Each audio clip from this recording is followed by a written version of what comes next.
Organic. It's power.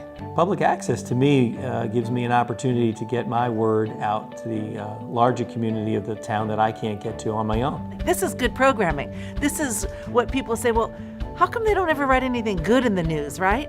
This is the good news. What we're doing is critical, it's important. We have to stay energized and motivated to do this work in our community, but understand that our real mission is to hold up our part as we encourage others to hold up their part around the planet.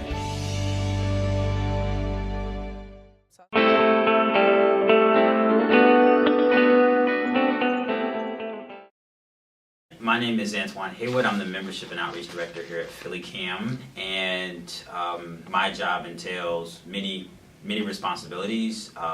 One is getting members, helping recruit members, and that could be individuals and organizations. But then it's also going a step further in helping them through the process of becoming members and becoming like a part of the PhillyCam culture, and PhillyCam family. So that entails, we have like an orientation process, so I oversee that. And yeah, and I do my best to, from whenever I can, to just check in with members and, to see how people are doing, the progress that they're making. I also work with Laura Deutsch, who's our Education and Production Director, to facilitate production projects for nonprofits and community groups that are members of PhillyCam. So we help those folks make PSAs. We help them make, they can do hour-long special topic programs. We also provide training services for them if they want to become a sustained production team. They can have people who work with their organization to learn how to do a monthly program, here at PhillyCam. So, and we also have a bulletin board that runs twice a day on the channel, and so we get information from nonprofit organizations to put on this it's like a slideshow basically. We get them to put up information about a health fair, or if they're recruiting volunteers for a special project or something like that. So yeah, so it's the crux of my job is really building relationships with the community. This is where I need to be, and the people were like, "Yeah, teach us." I was like, "Yeah, I know stuff. Let's do this." Yeah. and I started teaching them, and they were like, "We feel really good." Just seeing how, and that's why I just continue to do this work, and I still do it today. Is there are always moments where you see people gain confidence. Right. And when you share a skill, and it can be things that many people take for granted, but it's all right, here's how to set up this light, or this is how the camera records, this is how you turn it on, or this is how the computer turns on. There's so many people out there that get discounted that just aren't privy to that knowledge, and just showing that to them makes a difference. It changes their world, it changes their perspective, and it gives them confidence, know. And so, I'm not making buku bucks. I've never made buku bucks. Yeah.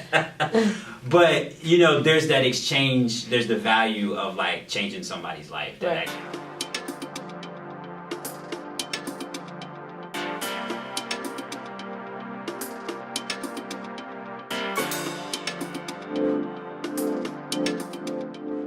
I would like to share a few of the tips and techniques that I use that you will allow multiple people to kind of fire off a story without it being, awkward or not effective because we're all making the same point, etc. One of the first rules of speaking and storytelling and engaging people is to enunciate and project. So enunciation is really being able to kind of, open your mouth and make sure that you're pronouncing all of the syllables. Breathe in, breathe out. To say is that the majority of the programs that we have on the air are focused in some way about improving the community, and that's I think is it's unique here, but I also think though that's a part of Philadelphia culture. Yeah. Because people are very concerned about their neighborhoods, they're very concerned about others, there is truth in the saying, city of brotherly love, sisterly affection. People really are, they really want to, they're genuine about, hey, I know this, let me help you make your life better. If I can help you and you can help me, we're good. Going through the channels and finding someone who looks like you, that sounds like you, that's in like around it, like when you see around the corner, and I'm not just talking about the news, but it's like you see it in a different way because people are comfortable like, oh yeah, It's personal. It's somebody got shot down there on the block. 8 people have been shot. Among them, 2 have died. One of the most hot-button issues in our country. How did you feel when you had a gun on you? It gave me a sense of power. I could take your life right now. Our America under the gun. The people are scared to come outside. There's bloodshed everywhere. How many mothers do you know who've lost kids? About 30. I'm burying my kids, y'all, and I'm tired of it. I fight every day.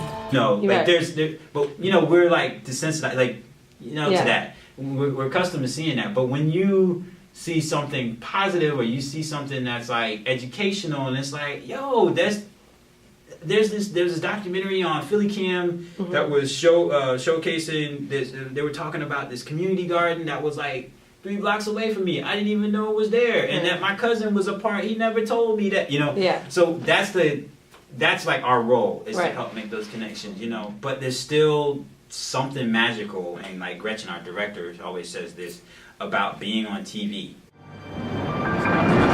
And shakes us until it hurts. People have died on both sides. To release what's deep in our hearts.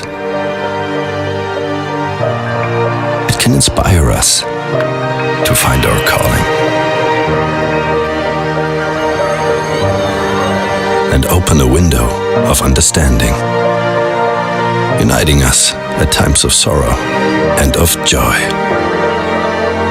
to experience the world as one.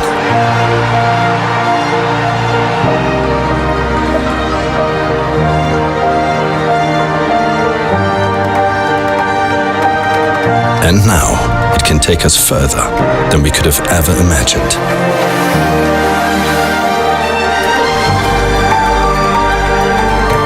With deeper and more powerful experiences that don't just put the world in front of our eyes,